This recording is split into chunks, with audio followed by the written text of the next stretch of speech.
everybody. I'm Rob Thomas with Club and Resort Business, and welcome to another episode of Club and Resort Talks. Today's episode is sponsored by the Chambers. For more than 20 years, the underlying philosophy of the H. Chambers Company has always been to be and provide the best. Since 1899, Chambers has evolved from its humble beginnings in interior design to become an award-winning planning and designing firm specializing in private clubs, hospitality, design, and related markets. Learn more at chambersusa.com. That being said, I'd like to introduce you to our senior editor, Phil Cairn. Phil, how's it going? Good. I'm doing well, Rob. How are you? I'm doing fantastic. Hey, Phil, this week we've been posting a lot of articles from our top ranked fitness and wellness submissions. Big, right? So we've got Addison Reserve, Bonita Bay Club, the Landings, Palo Alto Hills Golf and Country Club, and Ballin Isles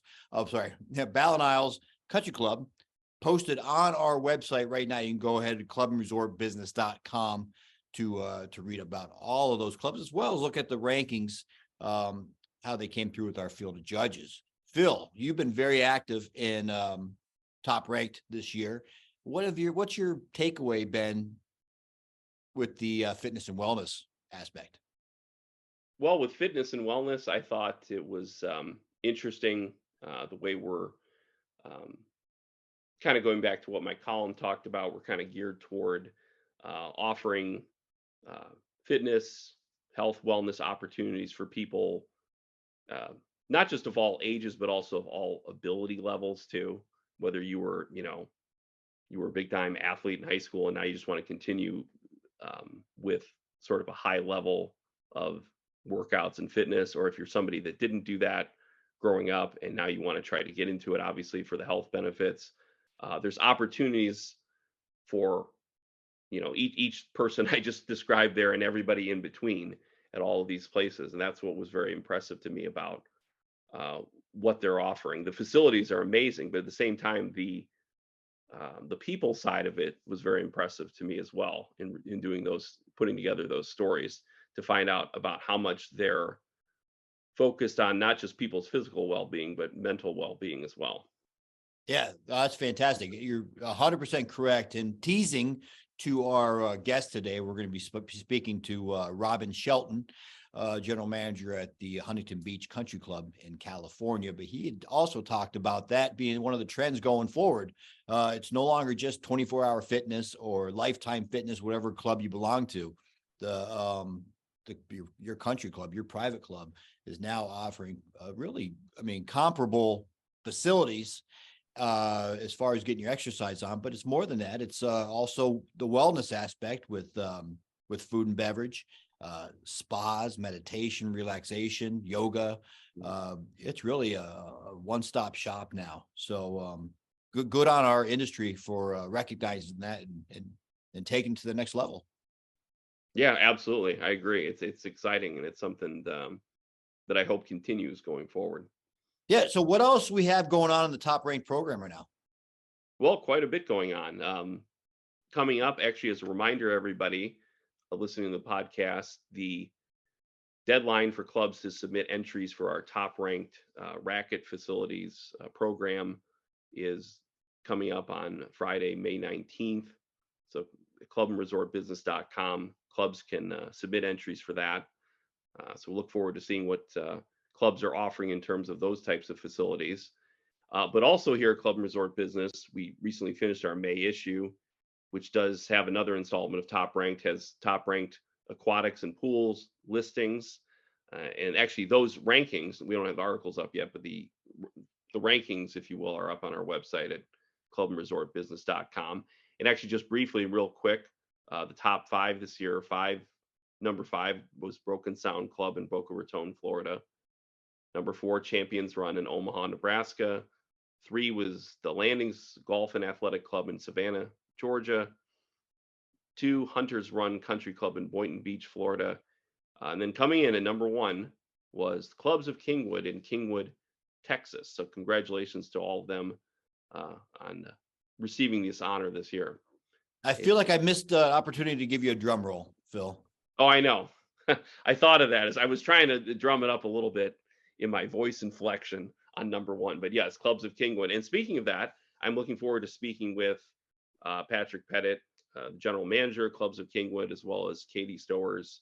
She's director of the club's fitness and sports center, and that'll be part of an upcoming Club and Resort Talks podcast. The other thing was I thought it'd be interesting to note there were sort of some reoccurring characteristics of the clubs that appear in the top five for the top ranked aquatics and pools, that I think would be interesting to point out. Often they seem to be offering multiple pools, like a separate pool available for adults who don't want to, adults might want to swim laps and they don't want to have kids splashing all around them all the time. Commitment, back to kind of what we were talking about a moment ago with fitness center, sort of this commitment at the aquatics level of offering something for everyone as well. Swim lessons for young people, swim and dive team, of course, but also plenty of classes for adults, aqua physical therapy, scuba classes. I saw paddleboard yoga, poolside spin, all kinds of interesting classes offered there. Also, a water park setup's common with water slides and a splash pad. And of course, but I guess we shouldn't really take it for granted. All these places, particularly the ones though that made the top five here, events, parties, activities at the pool, at the water parks, utilizing as much as possible to kind of, I don't know, I guess bring a sense of community to the club and to the membership. So all those things kind of stood out to me as themes at the aquatic facilities, particularly the ones that made the top five this year. Well, I was just at the Broken Sound Club, Mm-hmm. and I can attest to their pool facility. It's spectacular. I can see it's the reason they did make that top five. 0 entry, water slide, a splash pad. I mean, you name it. It's got everything. And I happened to notice when you were naming the top five that there's one that's doubling up, the landings, right? They were top five in the fitness and wellness. Yes. Top five now in aquatics. I wonder if they're gonna be top five in rackets. I don't know. We'll see, because the submissions haven't all been coming in, but maybe an early leader in the club of the year running. I don't know. Could be. Yeah, definitely. Yeah, I noticed that as well. So that'll be interesting to follow and see where we end up with that. But yeah, it was interesting to see the sort of the common threads there. The other thing I was going to mention real quick about that, Rob, was that we're talking about the great facilities, but the other issue is, of course, it's sort of this sense of belonging, feeling of community at a club. Patrick Pettit, when I talked with him already once for the article that appears in the magazine, he talked about one of their goals being serving as a home away from home for their members. So with that in mind, they actually made a big change last year, which actually I look forward to talking with him about for the Club and Resort Talks podcast. In their lifeguard program, they made a change to where, I guess before they were using contracted lifeguards. Last year, they changed the program to where they were hiring lifeguards who did become club employees. So there was sort of a sense of investment in what was going on, and more sense of ownership from the employees. And he said, while it cost more in terms of dollars and cents, it paid off, because he said when they did a fall survey last year after the water park season, of all the areas of the club, the water park experience was the most improved in terms of member feedback. So again, even though it costs more in terms of money, he feels obviously it paid off because it gave, I don't know, maybe perhaps a better sense of a bond between members and staff members. In this case, of course, the lifeguards. Man, looking forward to hearing what he has to say. That's for Mhm. sure. Yeah, definitely.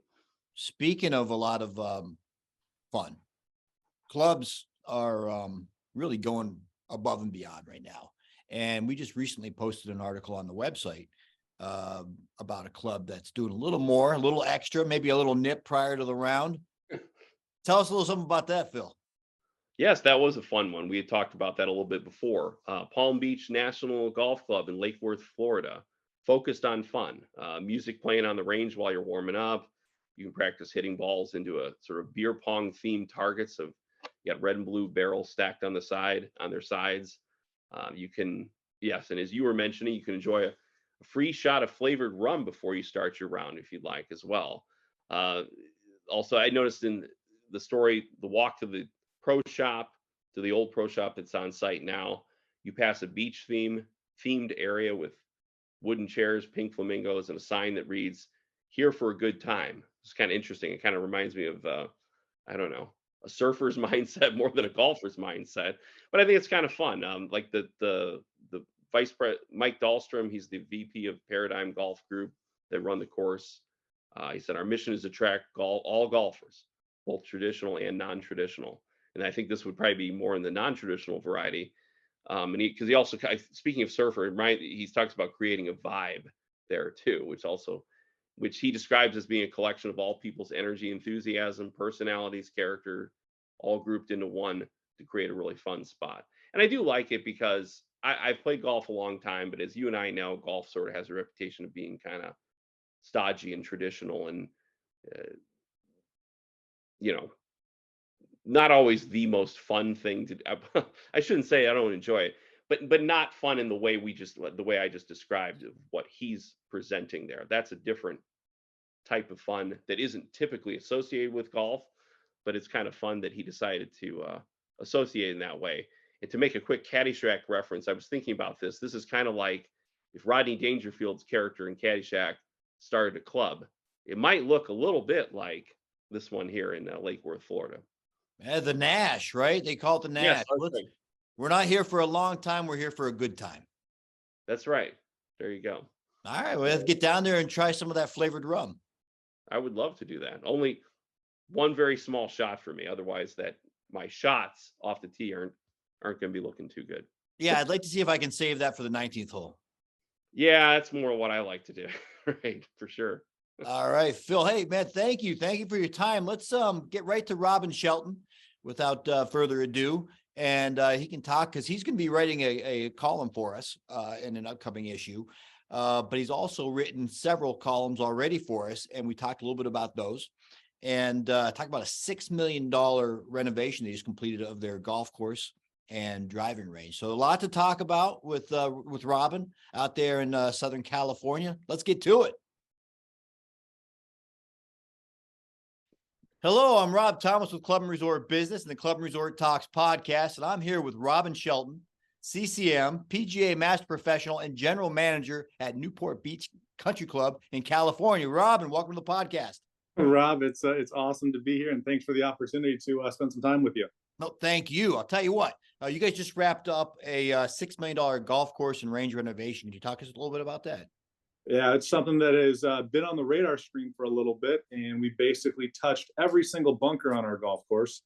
We redid 3 greens, totally redid them. We went from 63 bunkers to 85 bunkers on our golf course. We did all of the exterior landscape. We redid some cart paths. We added some turf to some greens, and then totally redid our driving range and opened up to rave reviews from our members. We also host the Champions Tour, Hogue Classic every year, and extra validation from the Champions Tour players who raved about it as well. So it's been really cool. What was the impetus behind the renovation? Just it was time? Oh man, long story, but I'll make it as quick and direct as possible. So I've been here about 2 years, and when I got here, that was right in the thralls of COVID, and there was talk about an irrigation system project. And you know what better thing to do when you've been a GM for 60 days and say, hey, I heard there was talk about an irrigation system. Can we bring that back? Our owner said yes. We started working on it and that concept. And we were talking about irrigation. Then you're like, hey, bunkers better be in the right place, and the tees better be right, and everything else better be right. And so next thing you know, we're doing greens, we're doing tees, bunkers, irrigation system. And we came back with a $12 million price tag. And was like, that's probably a little much to bite off right now. And so I said to our owner, I said, why don't we do everything but the irrigation system? Superintendent kicked me under the table, and I'm still feeling that kick to this day. But we just said, hey, everything, it's like the engine in a car. Nobody looks under the hood, but as long as it's working and people are happy, let's go with what you can taste, touch, and feel, and do the sexy part of it. So that's how we got to everything but the irrigation system, and turned out fantastic. So I guess we should have the superintendent on the next podcast. Yeah, I don't know. Like I said, he might he'll kick me under the table type thing, but you can get his point of view. But it's still something that's on the radar screen, just not right away. Terrific. As long as you haven't forgotten about him. No, not at all. He does an incredible job. He always say he's an incredible agronomist, but better human being, and just a great guy to work with. That's couldn't be have much more of a combination for you. Yeah, I feel incredibly fortunate and blessed. Scott Dye is his name, and just an incredible, I don't want to say partner to work with, but just makes the club a better place every day. All right, shout out to Scott. He's the best of the best.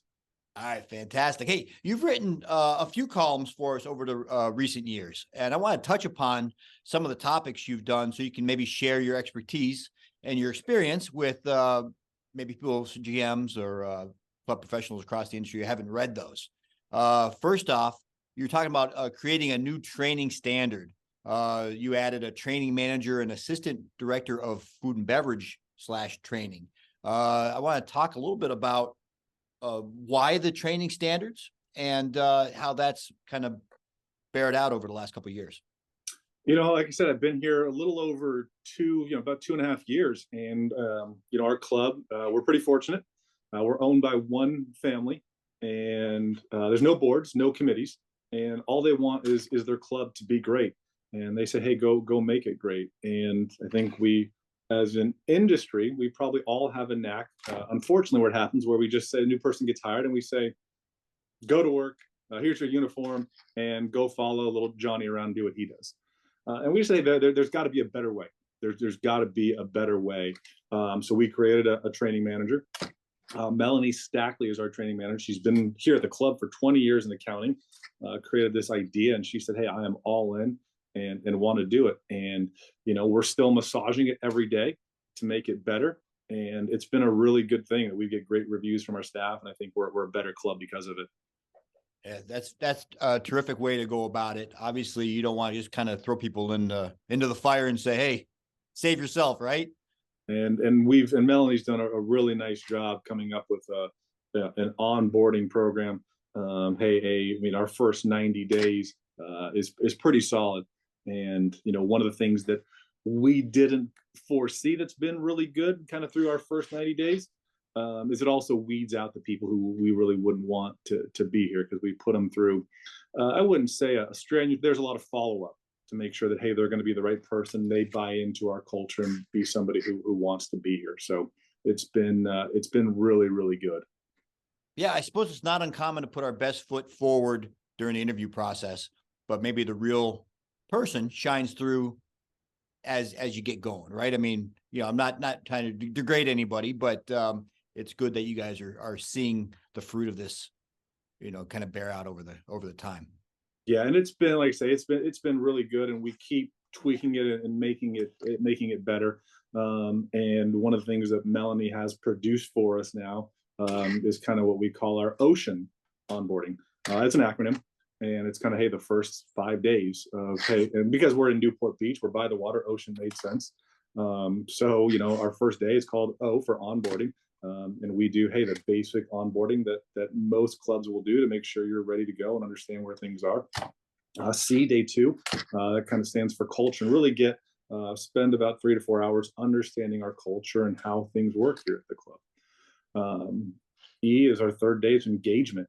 And we just kind of realized that all of our staff engage with members, but we don't teach them how to engage or how to talk to members or how to communicate with them. And it was just kind of the figurative light bulb went off one day, and then day 4 is, kind of the alignment piece of it to make sure, hey, you understand your goals and you're fitting in. And then day 5 is for navigation, and make sure that, hey, you understand, make sure it's a good fit for us. It's a good fit for you, and that, hey, we can make sure you're good for the future and you can navigate your way into the club. And then we do a 30-day review and a 75-day review. So it's been a really good start to get people going. And then food and beverage, totally separate, but doing a really good job there. That's pretty extensive.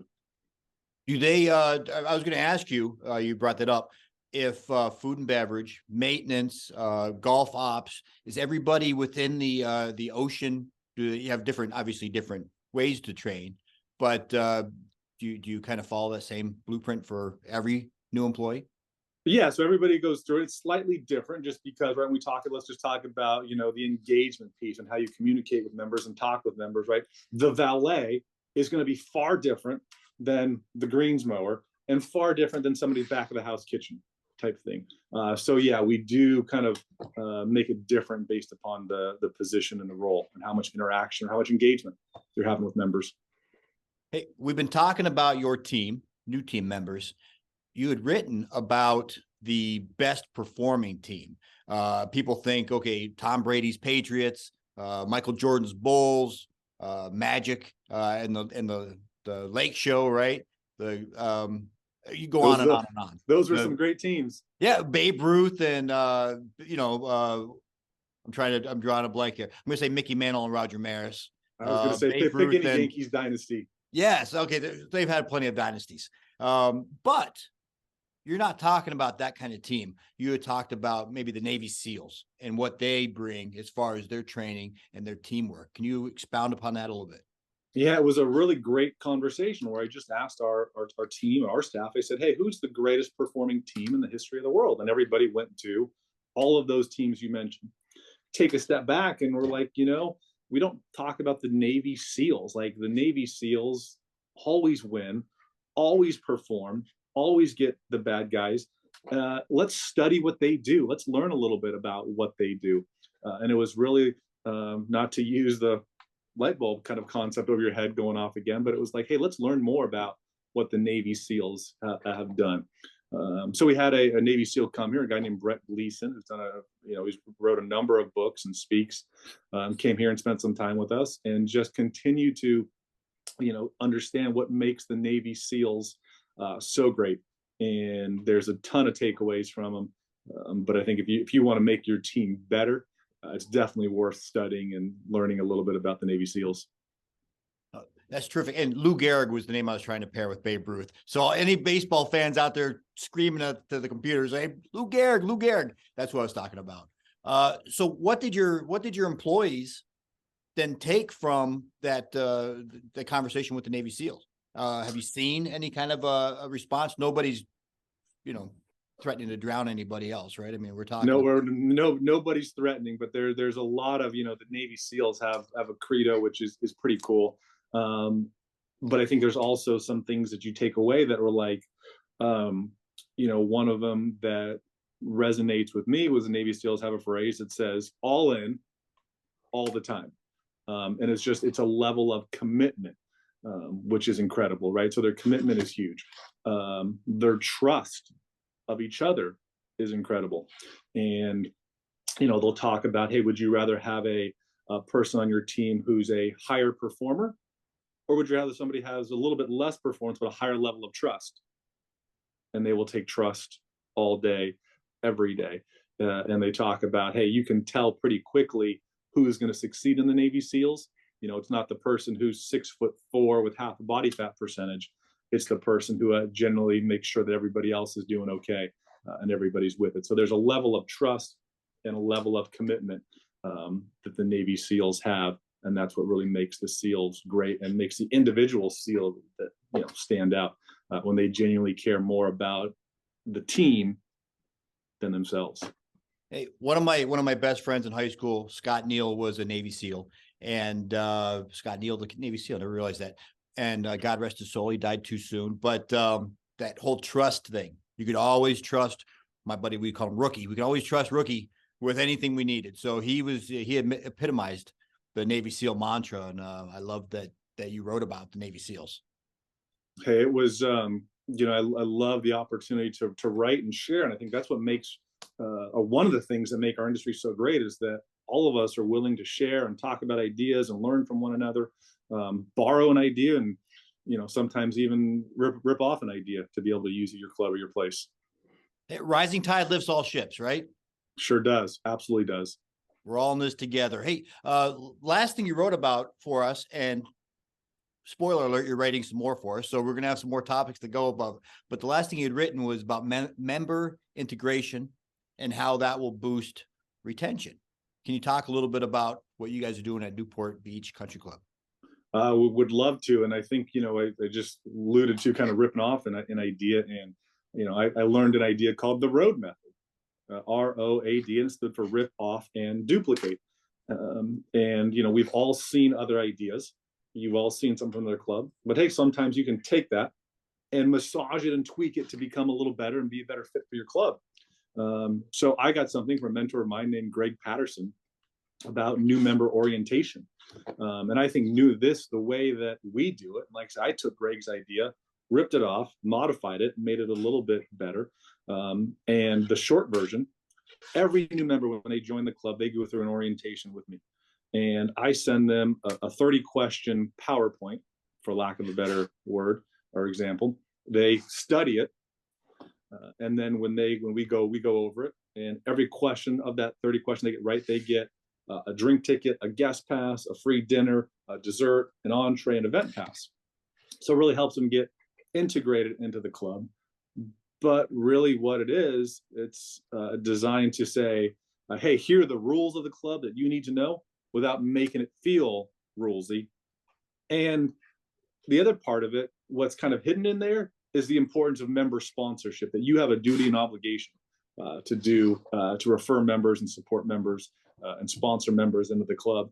And, they always walk out of the orientation being like, I got somebody, or there's going to be somebody.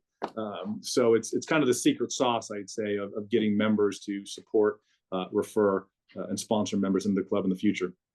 Love the ROAD method. I remember as I was going and posting that, reading it over and over again, and that got a lot of interaction on our website. So congratulations to you and your mentor, because that's a fantastic idea that I hope people will take going forward. Well, spoiler alert, I may have a ROAD 2.0 version. I've got another one that I think that's a lot of value that, hey, we could all use to maybe become better. And, not sure how much to spoil, but I think it'll be pretty good and have some application for club managers. Ooh, looking forward to it. And I'll tag it when we post that. I will tag it within this. So when people are watching this and they're going to say, oh, I wish I could have, just click the link and it'll be there for you. But hey, let's get you out on this one. Look in your crystal ball, if you will, 5 years down the road, 10 years down the road. What do you see at Newport Beach Country Club and as an industry as a whole? Any changes, any alterations, any groundbreaking things on our horizon? Well, hey, I remain very bullish on golf. I remain bullish on, hey, that people are going to keep playing golf. People are continuing to be interested. I don't see any signs of slowing or stopping. So I don't see that anyway. So I think golf's going to continue to boom and continue to grow. And I think when you look at the golf landscape, when there's been significant changes to the amount of golf for people playing, it's been a huge exterior influence. And I just don't see that huge exterior influence of happening. As far as the rest of the clubs go, I think the trends are going to continue, right? Health, wellness, fitness are a big deal. And, you think of, what are other industries doing? What are other things evolving into? And right, when I think of the fitness space, right, it's not just 24-hour fitness anymore. It's the Orange Theories, it's the F45s that I think, hey, our fitness has to continue to go down that route. And then I also think, hey, from the wellness standpoint, there's so much more happening with pre-made meals, chef meals, that I think there's going to continue to be kind of that focus as well, that the lifestyle health piece has to be better dining options at the club, and also some things to take home and take away and kind of do some pre-made stuff at home. Evolve and adapt, right? So it's always the secret, right? You can't just keep doing the same thing. Terrific. Hey, I really look forward to it, and I look forward to reading your next article. And thank you very much for participating in this episode of the podcast, and I look forward to hearing everything coming forward. Well, hey, thanks for the time. Thanks for the opportunity to share, and always love talking about clubs and talking about hospitality, because it's the greatest industry on the planet to be able to make people smile and make people happy every single day. I agree. Thank you, Robin. All right. Thank you, Rob.